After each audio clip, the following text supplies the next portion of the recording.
Assalamualaikum warahmatullahi wabarakatuh. Kembali lagi bersama Syiar Islam. Kali ini kita akan membahas sejarah kisah pemuda yang tertidur selama puluhan tahun. Untuk teman-teman Syiar Islam yang selalu setia menonton video ini, saya ucapkan terima kasih banyak atas waktunya. Sebelum melanjutkan kisah ini, sebaiknya teman-teman untuk mensubscribe terlebih dahulu video ini.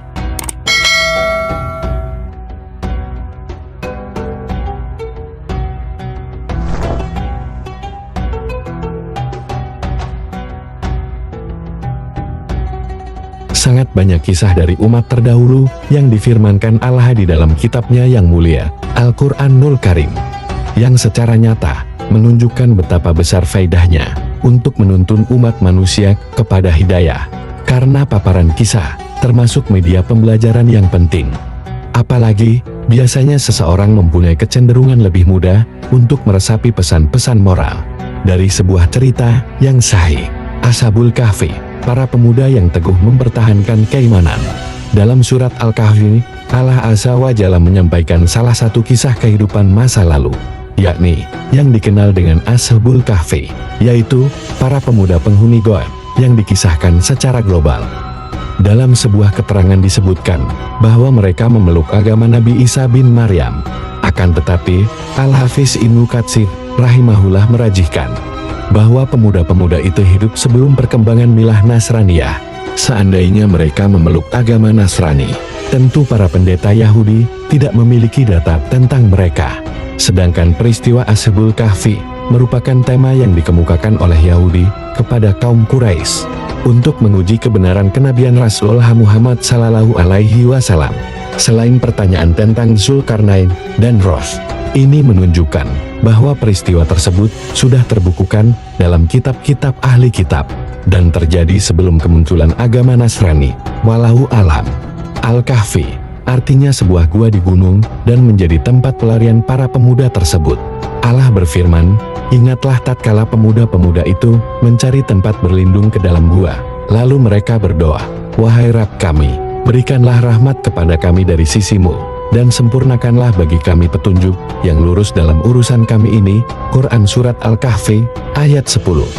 Allah Azza wa Jalla mengabarkan bahwa mereka adalah para pemuda yang lari untuk menyelamatkan keimanan mereka dari kaum mereka yang sudah terjerat oleh kesyirikan dan pengingkaran terhadap hari kebangkitan.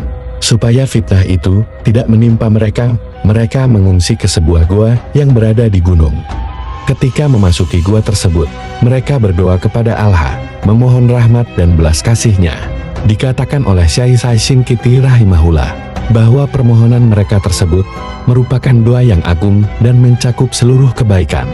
Dari dua para pemuda itu, terdapat satu sisi yang ditekankan oleh Syekh As-Sadi rahimahullah, yakni mereka telah menggabungkan atau memadukan antara usaha, yaitu lari dari fitnah dengan menuju ke suatu tempat yang bisa menjadi persembunyian, dipadukan dengan ketundukan dan permintaan kepada Allah agar dimudahkan urusannya, dan tidak menyandarkan urusan-urusan kepada diri mereka sendiri dan kepada sesama makhluk lainnya.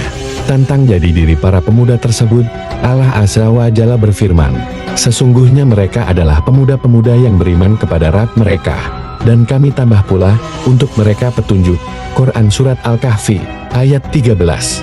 Allah Subhanahu wa Ta'ala memberitahukan, mereka adalah sekumpulan pemuda yang menerima kebenaran dan lebih lurus jalannya daripada generasi tua dari kalangan mereka yang justru menentang dan bergelimang dengan agama yang batil. Para pemuda tersebut hanya beriman kepada Allah Subhanahu wa Ta'ala semata, tidak seperti kaum mereka. Maka Allah Subhanahu wa Ta'ala mensyukuri keimanan mereka dan kemudian menambahkan hidayah atas diri mereka. Maksudnya, disebabkan hidayah kepada keimanan, maka Allah Azza wa Jalla menambahkan petunjuk kepada mereka, yakni berupa ilmu yang bermanfaat dan amal salih. Sebagaimana firman Allah Subhanahu wa Ta'ala yang artinya, "Dan Allah akan menambahi petunjuk kepada mereka yang telah mendapatkan petunjuk." Quran Surat Maryam, ayat 76. Bertolak dari penegasan Allah Azza wa Jalla di atas, bahwa mereka merupakan sekumpulan pemuda yang beriman. Sebuah kesimpulan menarik dikemukakan oleh Al-Hafiz Ibnu Katsir rahimahullah. Beliau rahimahullah mengatakan, Oleh karena itu, kebanyakan orang yang menyambut dakwah Allah Subhanahu wa Ta'ala dan Rasul-Nya berasal dari kalangan para pemuda. Sedangkan para orang tua dari kaum Quraisy kebanyakan masih memegangi agama mereka, tidak memeluk Islam kecuali sedikit saja. Demikianlah Allah Azza wa Jalla mengabarkan bahwa mereka itu adalah para pemuda. Allah Azza wa Jalla berfirman, "Dan kami telah meneguhkan hati mereka di waktu mereka berdiri, lalu mereka berkata, Rabb kami adalah Rabb langit dan bumi. Kami sekali-kali tidak menyeru ilah selain Dia. Sesungguhnya kami kalau demikian telah mengucapkan perkataan yang amat jauh dari kebenaran." Quran Surat Al-Kahfi, ayat 14. Saat menjelaskan maksud ayat ini, Al-Imam At-Tabari rahimahullah menyatakan, "Dan kami Allah mengilhamkan kesabaran kepada mereka dan mengokohkan hati mereka dengan cahaya keimanan, hingga jiwa mereka berlepas diri dari sebelumnya, yaitu kebiasaan hidup yang menyenangkan. Allah Subhanahu wa Ta'ala mengkaruniakan atas mereka keteguhan dan kekuatan untuk bersabar, sehingga mereka berani menyampaikan di hadapan orang-orang kafir, Rabb kami adalah Rabb langit dan bumi. Kami sekali-kali tidak menyeru ilah selain Dia. Sesungguhnya kami kalau demikian telah mengucapkan perkataan yang amat jauh dari kebenaran."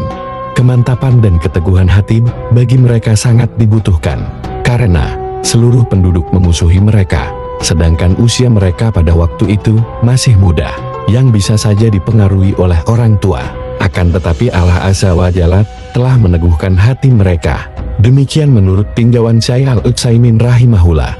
Dalam pernyataan itu, para pemuda tersebut telah memadukan antara ikrar terhadap tauhid rububiyah dengan tauhid uluhiyah dan konsisten dengannya, disertai dengan penjelasan bahwa Allah zat yang hak dan selainnya merupakan kebatilan. Dia menunjukkan mereka benar-benar mengenal Rabb dan adanya tambahan hidayah pada mereka. Kaum kami ini telah menjadikan selain Dia sebagai ilah-ilah untuk disembah. Mengapa mereka tidak mengemukakan alasan yang terang tentang kepercayaan mereka? Siapakah yang lebih salim daripada orang-orang yang mengada-ada kebohongan terhadap Allah? Quran Surat Al-Kahfi, ayat 15. Para pemuda itu ingin menunjukkan argumentasi mengapa mereka mengasingkan diri dari kaumnya. Kata mereka, orang-orang menjadikan sesembahan selain Allah, menyembah selain Allah. Mengapa mereka tidak membuktikan bahwa sesembahan itu benar dan menunjukkan faktor yang menjadi penyebab mereka menyembahnya? Jadi, ada dua tuntutan pada kaum mereka, yaitu 1. Meminta pembuktian bahwa sesembahan mereka adalah ilah sesembahan yang hak. 2. Meminta membuktikan bahwa ibadah yang mereka lakukan adalah benar. Dan dua hal ini mustahil dapat dibuktikan oleh orang-orang tersebut, karena mereka tidak mampu membantah argumentasi para pemuda tersebut. Maka kekerasan fisik akan menjadi langkah mereka selanjutnya. Dalam kondisi demikian, jika muncul fitnah yang mengancam agama seseorang, maka disyariatkan bagi seseorang untuk menyingkirkan diri dari halayak demi keselamatan agamanya. Itulah yang dilakukan oleh para pemuda tadi, sebagaimana disebutkan pada ayat berikutnya. Dan apabila kamu meninggalkan mereka dan apa yang mereka sembah selain Allah, maka carilah tempat berlindung ke dalam gua itu. Niscaya Rabbmu akan melimpahkan sebagian rahmatnya kepadamu dan menyediakan sesuatu yang berguna bagimu dalam urusan kamu. Quran Surat Al-Kahfi, ayat 16. Sebagian pemuda berkata kepada yang lain, "Jika kalian berhasil mengasingkan diri dari kaum kalian dengan jasad-jasad dan agama, maka tidak tersisa sikap kecuali menyelamatkan diri dari keburukan mereka dan menempuh langkah-langkah yang dapat mewujudkannya." Lantaran para pemuda tersebut tidak memiliki kekuatan untuk memerangi kaumnya, dan tidak mungkin pula mereka tinggal bersama di tengah kaumnya dengan keyakinan yang berbeda. Sehingga cara yang mereka tempuh ialah berlindung di dalam goa, dengan harapan dapat mereguk rahmat dan kemudahan dari Allah Azza wa Jalla. Tidaklah disangkar bahwa Allah Subhanahu wa Ta'ala telah mencurahkan sebagian rahmatnya dan memudahkan urusan mereka dengan petunjuk yang lurus dalam urusan mereka. Karenanya, Allah Subhanahu wa Ta'ala menjaga agama dan fisik mereka, serta menjadikannya termasuk tanda-tanda kekuasaannya di hadapan makhluk. Bahkan tempat untuk tidur mereka berada dalam pemeliharaan yang tinggi. Allah Subhanahu wa Ta'ala berfirman, "Dan kamu akan melihat matahari ketika terbit, condong dari gua mereka ke sebelah kanan, Dan bila matahari terbenam menjauhi mereka ke sebelah kiri, sedang mereka berada dalam tempat yang luas dalam gua itu adalah sebagian dari tanda-tanda kebesaran Allah.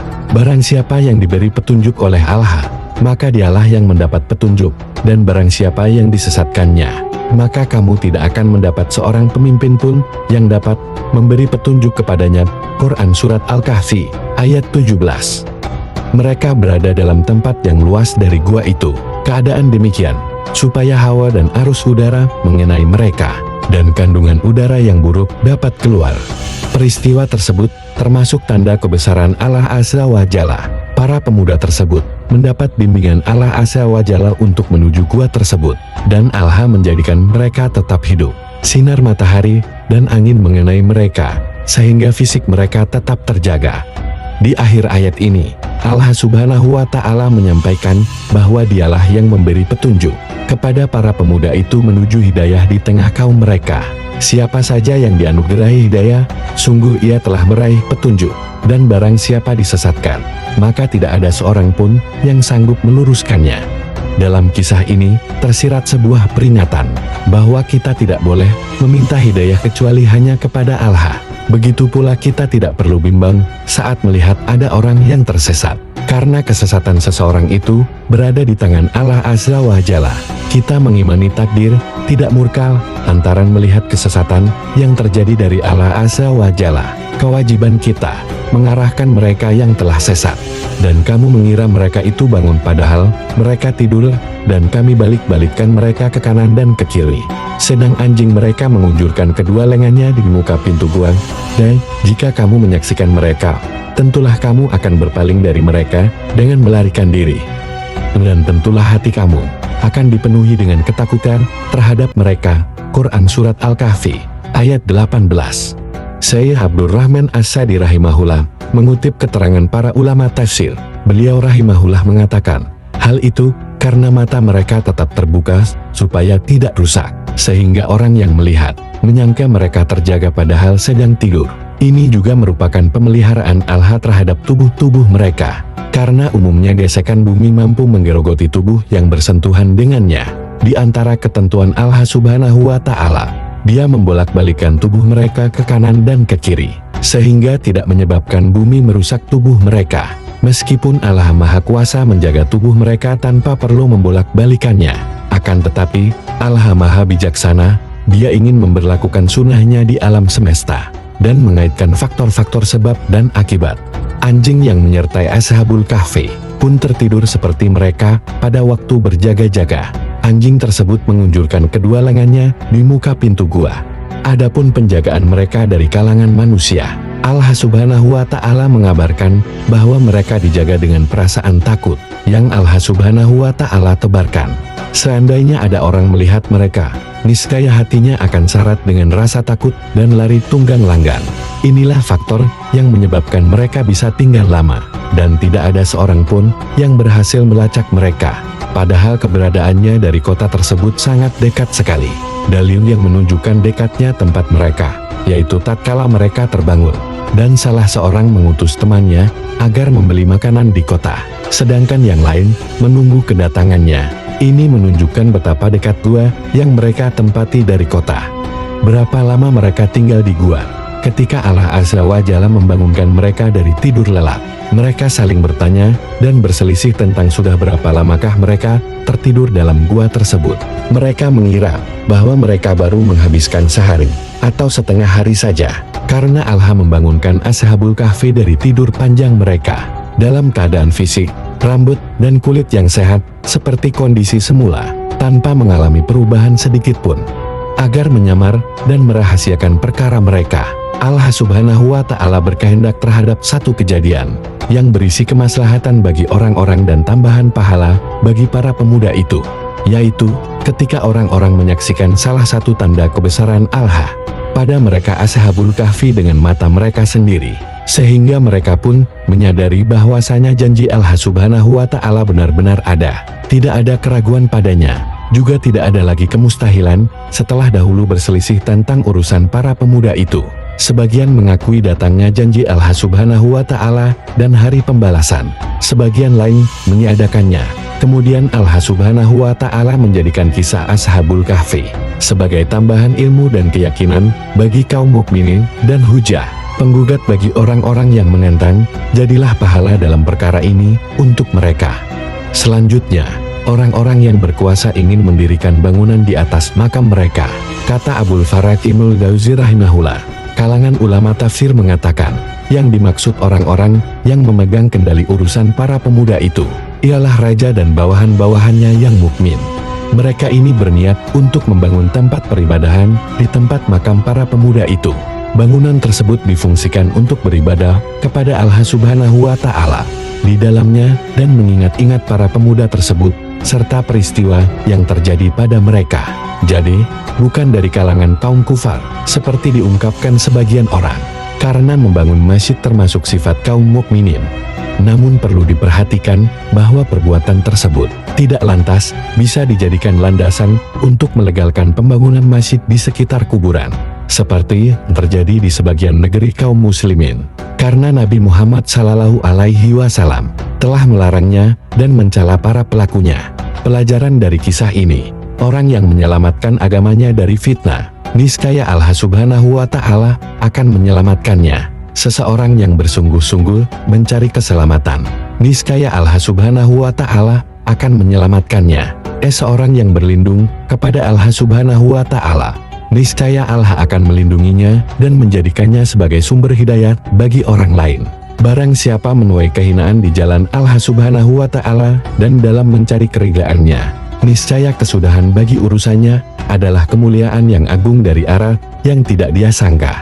Dan apa yang ada di sisi Allah itu lebih baik bagi orang-orang yang patuh. Mungkin sekian kisah tentang Ashabul Kahfi yang bisa saya sampaikan. Bila ada kesalahan dalam penulisan kata atau kesalahan yang lainnya, saya mohon maaf sebesar-besarnya. Saya akhiri. Wassalamualaikum warahmatullahi wabarakatuh.